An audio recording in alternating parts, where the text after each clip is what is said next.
Esse jantar secreto do Moraes é um escândalo. Isso é caso de prisão? Não, porque num caso normal de cidadãos comuns seria caso de prisão? Essa é a pergunta que a gente tem que responder, porque 2 ministros do Supremo Tribunal Federal marcaram, organizaram e participaram de um jantar de 3 horas com o presidente da República, com o presidente do Senado. E o jantar foi na casa, ou melhor dizendo, na mansão de um deles. Só que o que eu vou te mostrar agora é que esse jantar ele não foi só um jantar. Ele deve, ou pelo menos deveria, ter implicações maiores. Leia aqui comigo o que saiu na coluna da Bela Megali no Globo. O encontro de terça-feira foi organizado pelos ministros do Supremo Alexandre de Moraes e Cristiano Zanin, que estavam presentes na reunião. A conversa ocorreu na Casa de Moraes, em Brasília. Não teve agenda oficial, não teve nota, não teve foto, não teve ata, não teve nada. A gente só ficou sabendo porque um jornalista contou. E não é mediação neutra. O Zanin foi advogado pessoal do Lula, ganhou a cadeira do Supremo das mãos dele. O Moraes é o canal de Lula com o Senado e é um dos maiores aliados do presidente. Cada um levou seu lado para a mesa. Agora, o que 4 homens desses conversaram por 3 horas na casa de um ministro do Supremo, hein? Quem responde isso é o William Vac, na CNN. Olha aí. Mas a principal dessas pautas é política e não se fala muito disso em público. Lula, Moraes e Alcolumbre têm um problema em comum a resolver. São as investigações da Polícia Federal sobre o Banco Master, sobre o escândalo do INSS e sobre o filho do presidente. Numa das hipóteses, o que a polícia trouxer à pública, seja porque vazou, seja porque prosseguiu pelos canais formais, o que ela trouxer prejudica a campanha de Lula, as chances de Alcolumbre de se reeleger presidente do Senado e a própria situação de Moraes dentro do Supremo. Mas a hipótese diretamente ligada ao que acontecer nas eleições, cujo melhor resultado nessas circunstâncias para todos os envolvidos seria a continuidade de Lula na presidência. Vocês entenderam?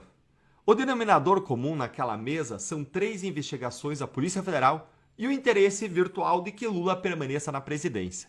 Para e pensa comigo. Alcolumbre está enrolado no Master, Moraes também. Lula tem Lulinha enrolado no escândalo do INSS que acabou de bater na porta do seu chefe de gabinete, levantando a hipótese, como ele disse, hipótese a ser investigada de que a investigação possa avançar sobre ele mesmo, Lula. Os 3 precisam da mesma coisa, que é a inação da Polícia Federal, ou que não entregue o que apurou, ou não avance as investigações, e se avançar, anular. E há outros interesses ainda em relações cruzadas, além do interesse de que as investigações não avancem no Supremo. O Zanin advogou para Lula, é grato pela nomeação. Lula quer se eleger e depende de decisões e de apoio do Congresso ou do Supremo. Alcolumbre o mesmo, quer se reeleger inclusive na presidência do Senado. Moraes quer sobreviver, especialmente se o Senado for preenchido com muitos senadores de direita. E ele depende do Alcolumbre para barrar o impeachment. Agora, deixa eu te falar como que isso seria tratado se eles fossem um cidadão comum. E eu vi isso muitas vezes na Lava Jato e como procurador, a gente sempre fez o que a lei mandava. Pensa no seguinte, 3 pessoas poderosas, ligadas às mesmas investigações, se reúnem a portas fechadas, sem registro por 3 horas, na casa de uma delas.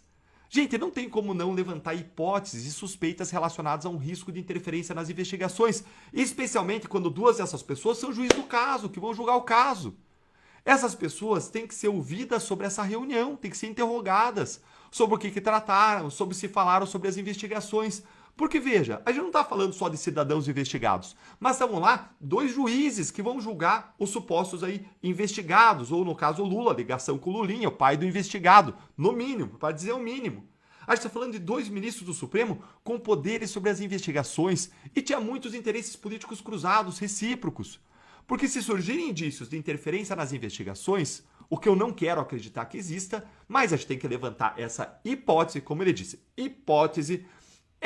É um caso de risco à instrução criminal, à investigação criminal. Renderia quebra de sigilo, renderia busca e apreensão e, em muito caso, a depender das provas, renderia até a prisão preventiva num caso extremo. E, claro, a gente está falando mais uma vez tudo aqui em hipótese.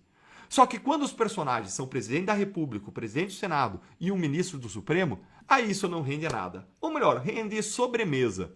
Rende tapinha nas costas, um abraço, reconciliação, aí é tudo normal. Mais um dia normal em Brasília. E tem ainda o assunto que o Lula quer destravar com o Alcolumbre. Os 2 estavam rompidos desde abril, quando o Senado rejeitou o advogado-geral da União, Messias, para a vaga de Barroso no Supremo. E Lula quer voltar com o mesmo nome.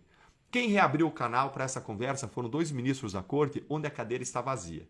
Eles estão ajudando a escolher o colega que vai votar do lado deles. Eles pediram algo em troca ao Lula? E se pediram, o que pediram? É isso que a gente não sabe. Aliás, a gente não sabe nada. Mas o Brasil inteiro deveria saber. Quem aprova ministro do Supremo é o Senado, e foram 42 senadores que barraram o Messias. E quem processa e julga impeachment de ministros que abusam do seu poder, como Moraes, também é o Senado. E é por isso que eu sou candidato ao Senado aqui no Paraná, para acabar com essa pouca vergonha que acontece em Brasília, como esse encontro secreto de poderosos. É por isso que eu quero estar lá. E você pode me ajudar de onde você estiver, doando para a nossa vaquinha eleitoral, no link que eu vou deixar aqui na descrição do vídeo e nos comentários.